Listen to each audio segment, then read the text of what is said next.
What's up, everybody? Stephen A. Smith in the house. In case you didn't know, this is Stephen A. Smith from ESPN. I know you're saying, what am I doing here? I'm with my girl, Renada Romaine. Renada Romaine TV. You got to make sure you check it out, okay? You ain't got to worry about watching me on TV all the time. I love y'all watching me, but damn, I don't need y'all to watch me all the time. Check her out, Renada Romaine. You heard, she look good, doesn't she? You're now checking out Renada Romaine. Let's jump to May 2nd. I'm calling it the modern day Thriller in Manila. Right. Is it bigger than that event? I don't think anything's bigger than Thriller in Manila. I wouldn't go that far because Ali Frazier and what they did their previous two fights was absolutely sensational. But I will go as far as to say this is the biggest fight in a quarter century. I know that people are, if you want to make an argument, I think you have two that could compete with it. Holyfield Tyson 2, when Tyson bit his ear. Oh, yes.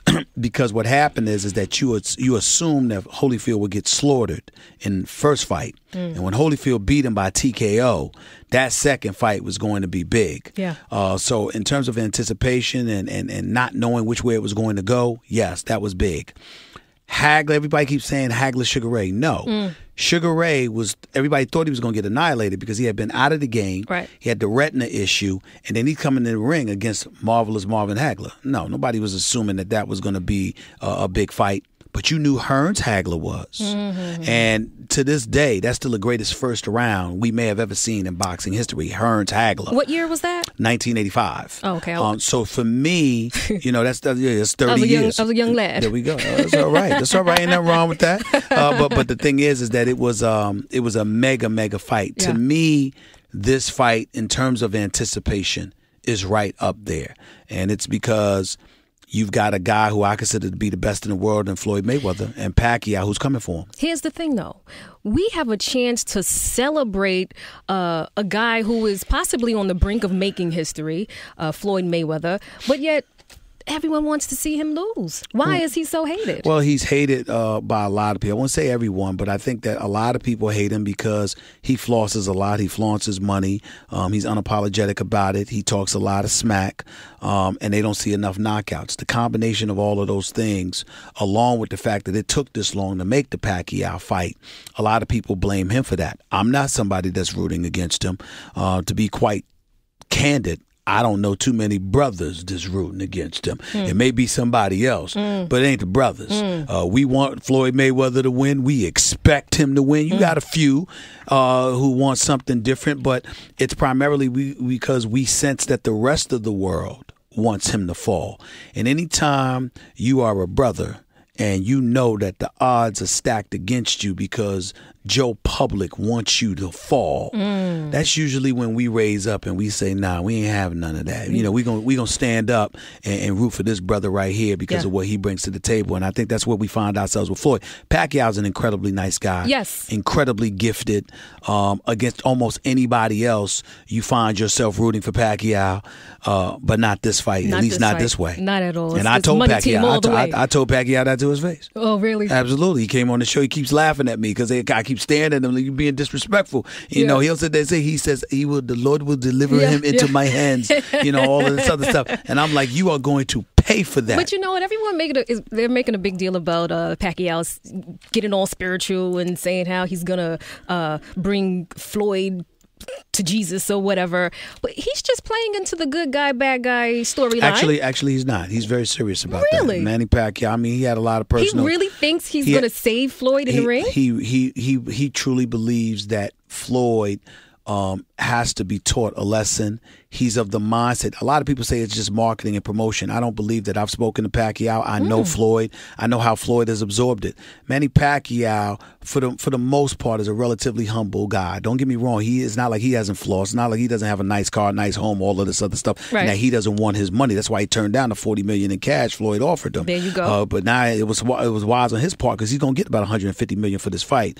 But the thing about it is that Pacquiao is also had a spiritual conversion. He is of the mindset that he was here to help clean up the sport of boxing, and the sport of boxing thinks the best way to clean it up is to get rid of Floyd. My issue is that, and I'm unapologetic about taking this position, and I try to tell people all the time, when I bring up issues of race, it's not to engage in condemnation or to point the finger favorably in one direction or derogatorily in another. It's just to simply point out fact. When you talk about Floyd in that regard, and I happen to have been told by people in the sport of boxing that they want to get rid of Floyd, what they detest more than anything is not his flossing. They detest the control that he exercises.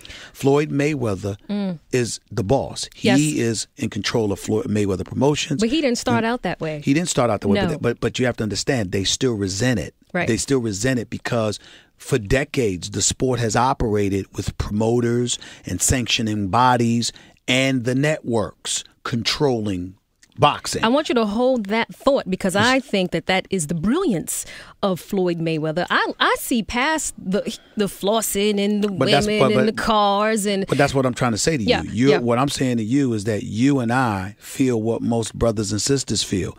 We understand, living in this world that we live in, it is rare in the day when you are a black man and you can gain that kind of power and control. Yeah. Floyd has done it. And Floyd knows that they resent him for it. I know they resent him for it. Where the resentment and the hostility comes from Floyd, when it's sincerely that way, is when he feels like people are not seeing that part of it for what it is. We're going to play some music and come back. When we come back, we'll talk more about that. I also want to get into your own evolution and journey in media and sports. It's Stephen A. Smith. I heard he was just out there at his house, at his mansion. Yeah, I was there. Yeah? What impressed you most? Everything. I mean, what wasn't impressive? When you walked through the doors, what did you say? I don't get caught up in it because I got my, I think about what I got and I try not to look at other people's stuff. I'm just happy for them, but it was incredibly impressive. I mean, the 5 Bugattis, the 2 Lamborghinis, the more than 30 acres of land, the penthouse suite in a hotel he owns. What? The private jet. I mean, what do you want me to say? Yeah.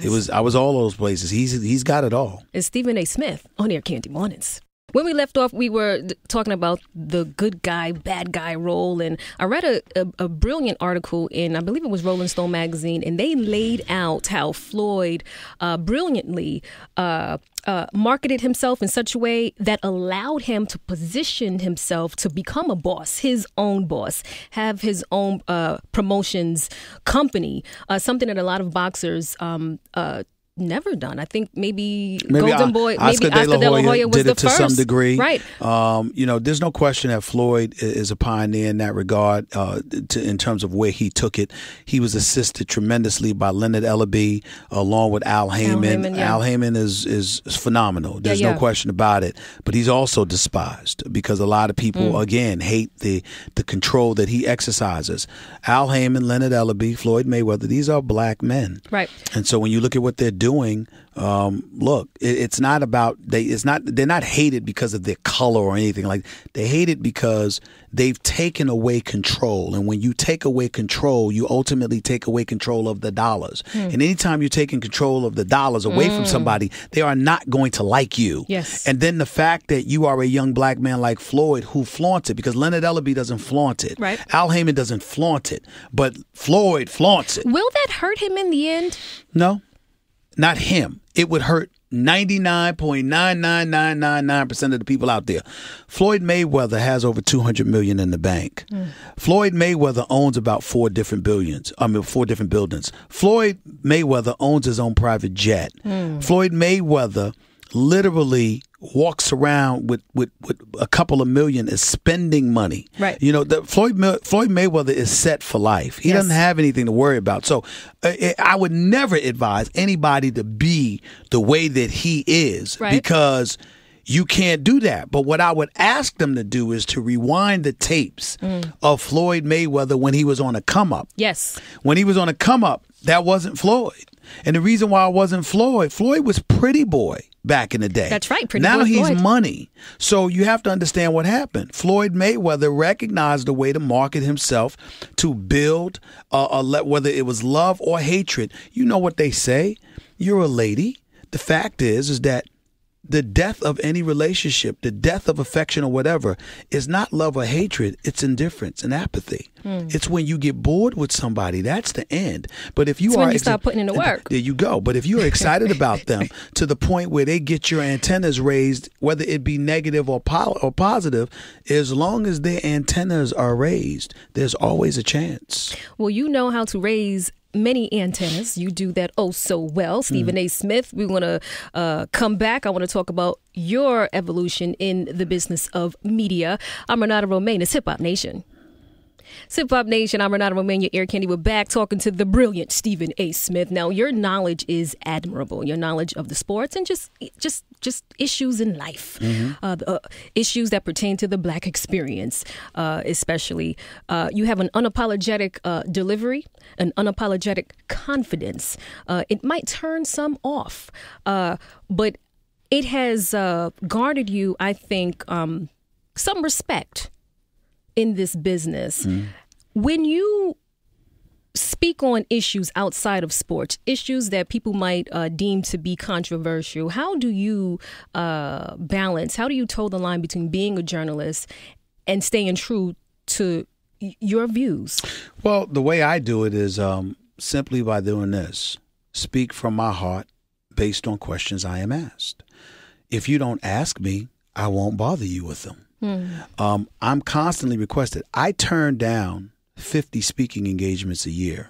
I turn down media requests every day. Why? Because I'm busy. I don't have time. There's only but so many hours in a day. You made time for us. I feel special. There you go. You should feel special because I did make time. But the thing about it is that you know, if you ask me a question, I'm going to answer it. I don't run from anything. That's not who I am. That's not how I feel.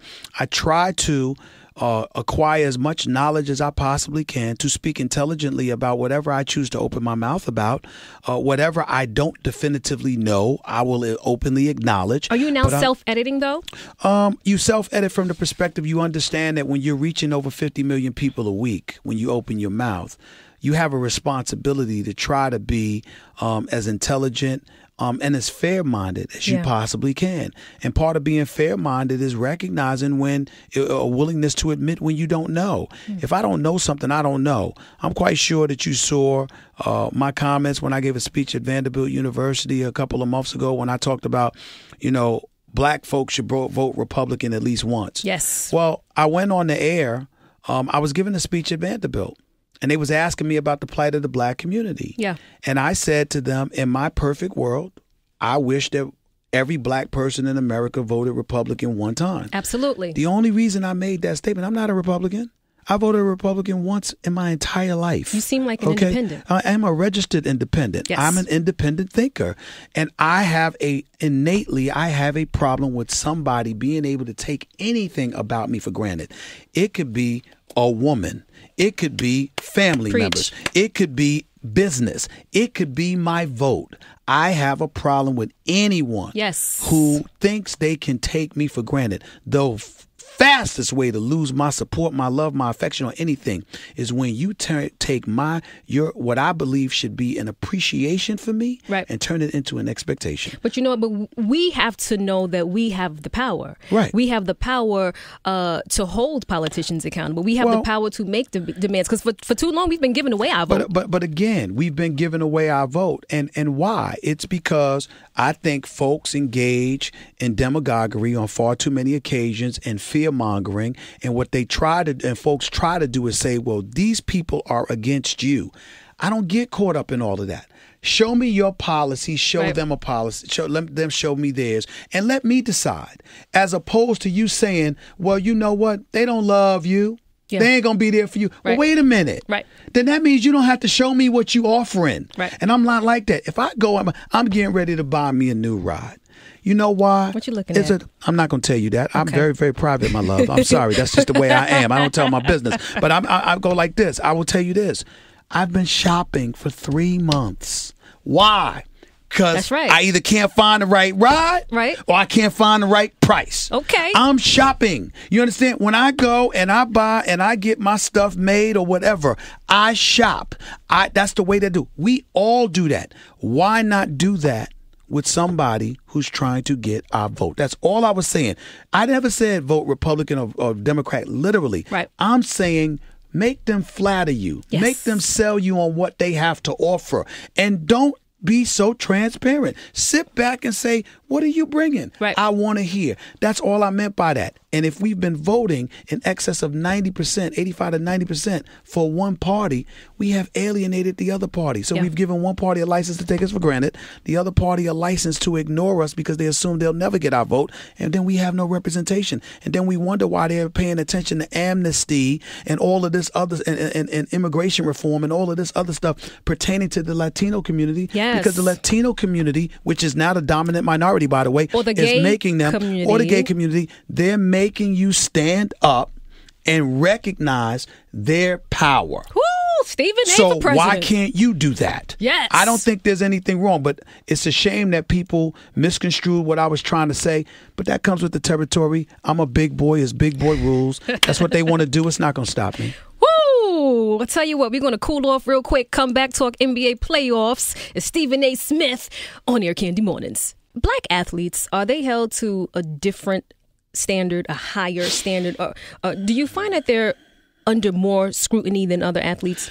Black athletes are definitely under more scrutiny than other athletes. Black athletes don't deserve the scrutiny that they get. I believe a lot of black athletes are scrutinized because we see white athletes get into it. I mean, I'm getting on guys for smoking weed.